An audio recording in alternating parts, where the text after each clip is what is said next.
Aunt Nancy and Cousin Lazybones by Phyllis Root, illustrated by David Parkins.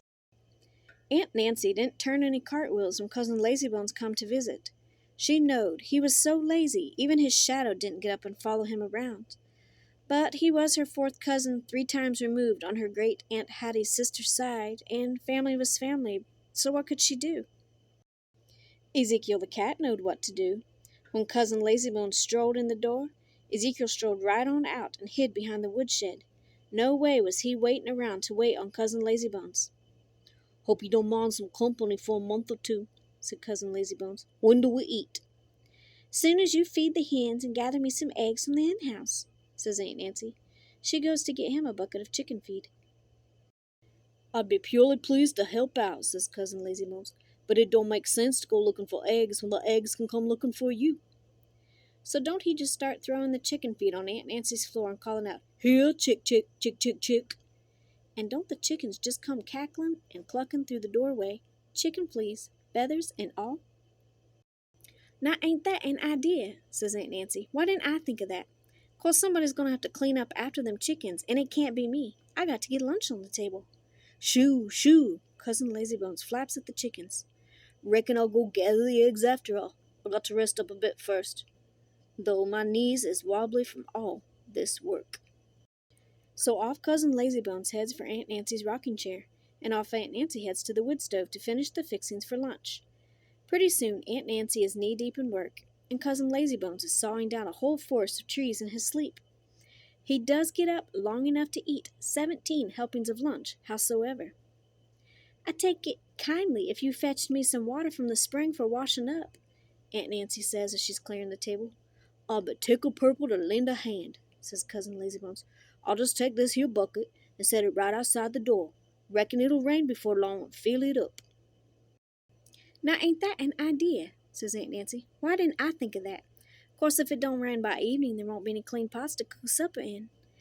I'd go get the water myself, but I got to be ironing the bed sheets." So off Cousin Lazybones goes with the water bucket. He's near as far as the door when he hollers, "Ow!" and gets all bent over. "Just a little hitch in my get-along," he tells Aunt Nancy. "Right here, or maybe here. I'll fetch the water soon as I rest up a bit." So off he heads to rest his get-along in the rocking chair and saw down another couple of forests. He does get up long enough to eat 22 helpings of supper, howsoever. Aunt Nancy's ready for him this time. "Water's already heating on the stove," she says. "I wouldn't mind a hand with the washing up if your get-along's not too hitched." "I'll be pleased as petunias to help," says Cousin Lazybones. "These here dishes ain't but half dirty. I'll just turn them over so's we can use the other side for breakfast." "Now ain't that an idea?" says Aunt Nancy. "Why didn't I think of that?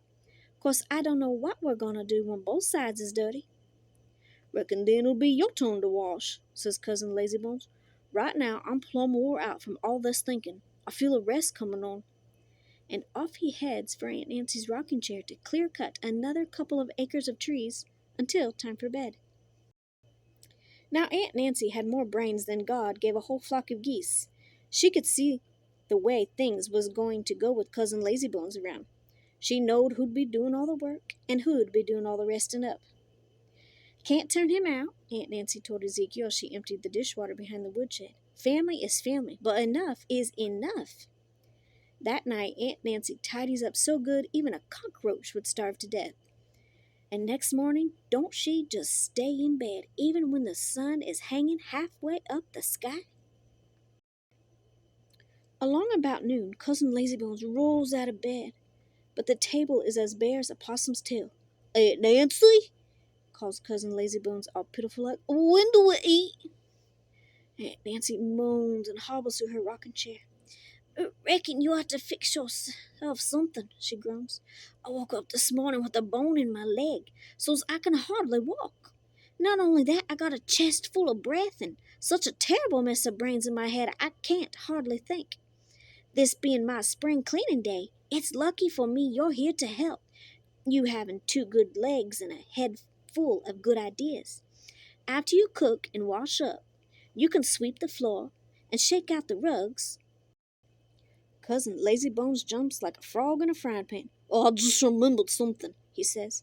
"And scrub the stove and wash the windows." "I think Uncle Wilbur's looking for me to stop in and visit him soon," says Cousin Lazybones. "And dust the ceiling and polish the lamp chimney. And, matter of fact, I believe I'm late," says Cousin Lazybones. He hightails it out the door like a chicken at a fox convention. Aunt Nancy watches him down the road till he's no bigger than a dust ball. "Come on out, cat," she calls to Ezekiel behind the woodshed. "With this bone in my leg and this breath in my chest and all these brains in my head today, I can't think of but one thing to do." Ezekiel pokes his head out. What does he see but Aunt Nancy whooping and hollering and turning cartwheels all the way around the yard?